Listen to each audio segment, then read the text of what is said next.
لگوری ریخراو کاریا ناف دولتی دبیجیتن سالانه لسر آسته جیهانه بقاسی 105 ملیار دلاران تجارت بازرگانی بمروفان ده تکرن بدرجه یک بجنو زاروکان ده تکرن آیا بازرگانی بمروفان لهرما کردستانی هیا؟ اگر هیا دچ آسته کی دایا چاواکار بوره گیری کرنه ده تکرن ده نافچه که آولوز دا و سنور حتی راده کی وکری و سر سنور دسته گروپین چکدارین جدا و هندک لان رشو طاری رادوستم و ده پرسم کاچه هاتیه کرن پلان چه هیا بهتا کرن چه همه هنگی دنا برا حکومت هرما کردستانه و نتوینی یک بوی ریخراوی ناف دولتی هیا بو پراستنا مروفان بتایبتی جنو زاروکان جه بازرگانی کرنه بمادین هوشبر هر وها بمروفان جهجای عقید سردار فاضل یحیی و بری نویسنگی ها روبروبونا توانین بازرگانی کرنه بمروفان دپرسم میوانه من لاستودیه هجای عقید سردار بخیرات کردستان سلام علیکم آیا بازرگانی کرن بمروفان لهرمی کردستان هیا اگر هیا لچه آستیک دایا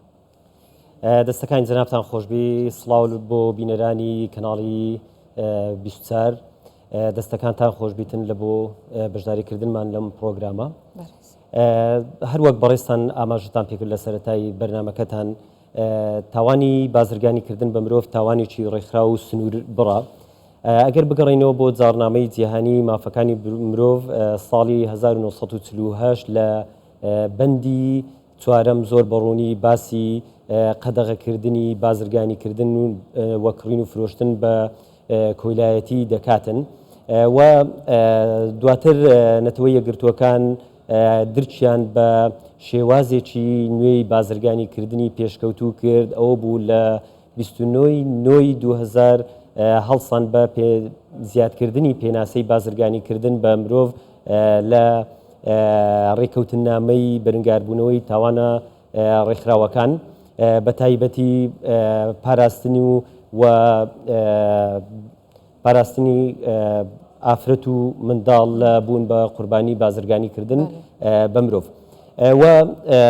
خۆشبەختانە دوای زیادکردنی ئەم پێناسەیە وڵاتان دەستیان پێکرد بە دەرچوونی یاسای تایبەت بە بەرەنگاربوونەوەی بازرگانیکردن بە مرۆڤ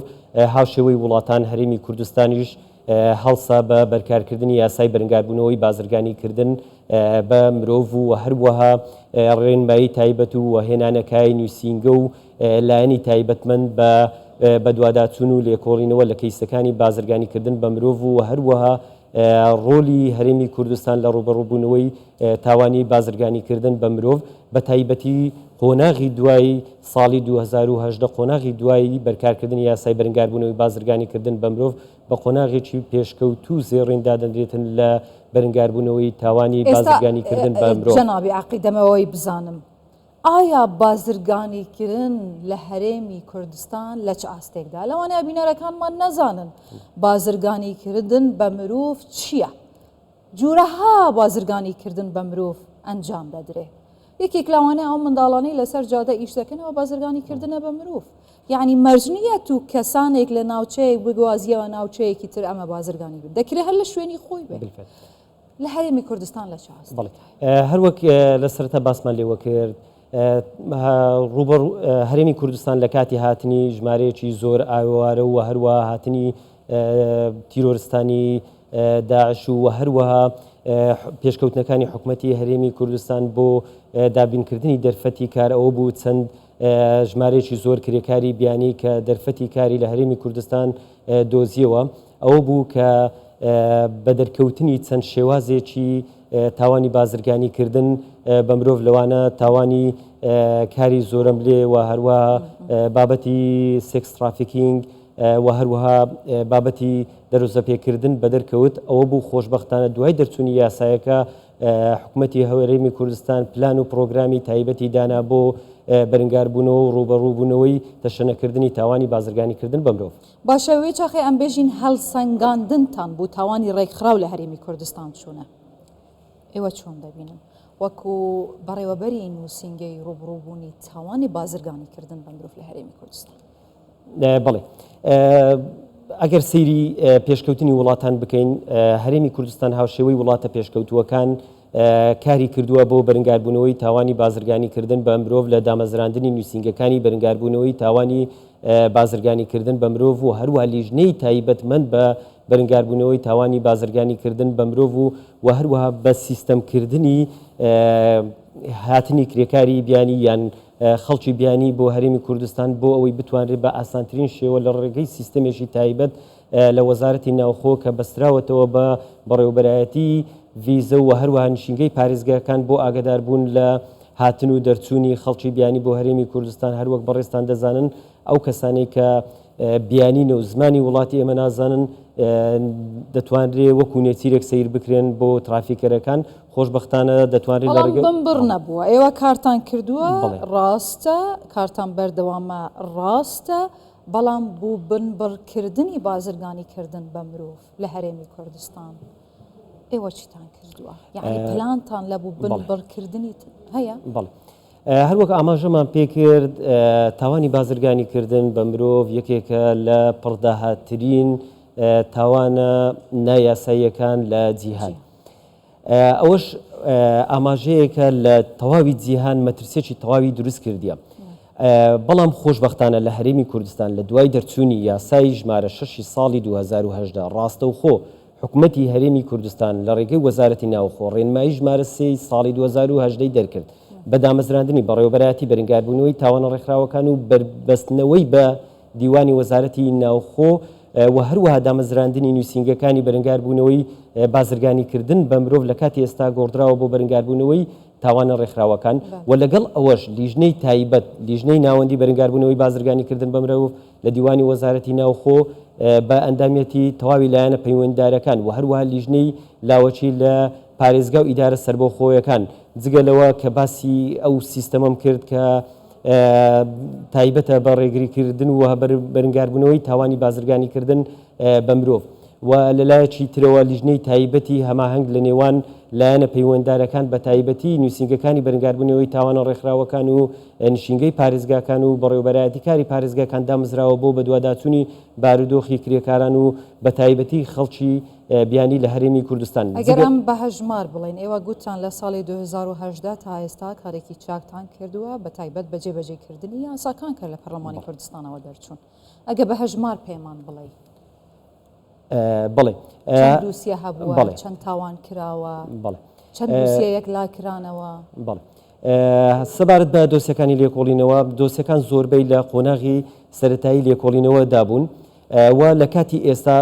ژمارێک لەو دۆسیانە کە ژمارەکەیان زۆر کەمە لە دادگاکانی جینایەت دۆسیەکان یەکلا کراین و وەتۆمەتبارەکان بە سزای خۆیان گەیشتینە و لە هەمان کاتیش قوربانیەکان بە گوێرەی یاسای بەرەنگاربوونەوەی بازرگانیکردن بە مرۆڤ مادەی 11 بڕگە کە خزمەتگوزاریە پێشکەش بە قوربانیانی بازرگانیکردن بە مرۆڤ کرا لە خزمەتگوزاریەکانی زمانەوانی یاسایی تەندروستی دابینکردنی شوێنی حەوانەوە و هەروەها ئەو کەسە بیانیانەی کە بوونەتە قوربانی بازرگانیکردن بە مرۆڤ پێویستیان بە خزمەتگوزاری گەڕانەوە هەیە گەڕینەوە بۆ وڵاتی خۆیان و لە هەمان کاتیش ڕاهێنان کردن بە قوربانیانی بازرگانیکردن بە مرۆڤ و گەڕانەوەیان لە بۆ ناو کۆمەلگا بۆچی تا ئێستا لە کوردستان ئەگە بە شێوەیەکی گشتی تەماشا بکەن خەڵک ئاگایەکی ئەو توی نییە لەسەر بازرگانیکردن بە مرۆڤ کە چەند جوورێکن چی دەکرێت ئایا کو دەتوانێت ڕۆبەڕۆ ببێت مە یاسا یعنی ئێستا لێرە ڕۆڵی مەدیا کووە دەستەکان خۆشبی لە بۆ پرسیارەی بەڕاستی ئەوەی لێرە لە هەرێمی کوردستان بەدی دەکرێتن لە سێ لایەنەوە کار دەکەین لە بۆ بەرەنگاربوونەوەی بازرگانیکردن بە مرۆڤ و هەروەها هۆشیارکردنەوەی کۆمەلگا ئەوەش لیژنەی ناوەندی یەکێک لە تایبەتمەندیەکان و ئەرک و چاڵاچەکانی تی کە هەڵمەتەکانی هۆشیاری پەرە پێبدا و هەروە لیژنەی لاوەکی و هەروە نووسینگەکانی بەرەنگاربوونەوەی تاوانە ڕێکخراوەکان لە سەرەتا ئێمە بە دوو قۆناغ دەستمان پێکرد سەرەتا ئەو لایەنە پەیوەنددارانەی کە کار لەگەر ئێمە بکەن چۆن قوربانیانی بازرگانیکردن بە مرۆڤ بناسنەوە چۆن کار بکەن بۆ بەڕێوەبردننی کەیسەکانی بازرگانیکردن بە مرۆڤ و لە هەمان کاتیش لە کاتی ئێستا لە قۆناغی ئەوە داین کە بتوانین خەڵکی خۆمان وشیار بکەینەوە لەوەی کە نەبن بە قوربانی بازرگانیکردن بە مرۆڤ ئەوەش لە ڕێگەی کۆر سمینار بڕوشۆری تایبەت و لە کاتی ئێستا چەند پۆستەرێکمان لەبەردەستە دەمانەوێت لە خاڵە سنووریەکان و هەروە فڕۆکەخانەکان و لە شوێنە گشتەکان دابنین و هەروە لەگەڵ ئەوە ژمارەی مۆبایلی نووسینگەکانی بەرەنگاربوونەوەی تاوانە ڕێکخراوەکان لە بڕوشورەکان بڵاو کرایتەوە تاوەکو هەر کەسێک زانیاری لەسەر قوربانیەکی بازرگانیکردن بە مرۆڤیان تاوانێکی بازرگانیکردن بە مرۆڤ کەواتە دەتانەوێت بەپێ ستانداردە نێودەوڵەتیەکان لە کوردستانیش ئیش بکەن بۆ ڕێخستنی ئەم کار و کردەوانە و سزادانی تاوانبارەکان ئەوانەی بازرگانی بە مرۆڤ دەکەن لە کوردستان. ئەکید حکوومەتی هەرێمی کوردستان بە هەماهەنگی و هاوکاری لەگەڵ ڕێکخراوە نێودەوڵەتیەکان و هەروەها وەزارەتی خارجی وڵاتان هەڵسەوە بە بەشداری پێکردنی ئەندامانی دەسەڵاتی جێبەجێکردنی یاسا و دەسەڵاتی دادوەری بە بەشداریکردنیان لە خول و سمینار و لە کۆنفرانسە نێودەوڵەتیەکان بۆ وەرگرتنی زانیاری و ستاندەردی نێودەوڵەتی وە گواستنەوەیان بۆ هەرێمی کوردستان و هاوتاکردنیان لەگەڵ ستانداردە نێوخۆیەکان بە تایبەتی ستانداردەکانی نێودەوڵەتی بۆ کۆکردنەوەی داتا و خزمەتگوزاری قوربانیان و بەڕێوەبردننی کەیسەکانی قوربانیانی بازرگانیکردن بە مرۆڤ و هەروەها هەڵمەتەکانی وشارکردنەوە. گەلێک سپاسێژای عەقید سەردار فازڵ یەحیا ڕێبەرەی نویسینگەها ڕۆبڕۆبوونا تاوانێن بازرگانیکردنێ بە مرۆڤ. زۆر سپاس دەکەم. زۆر سپاس دەستەکانی بەڕێستان خۆش بیت.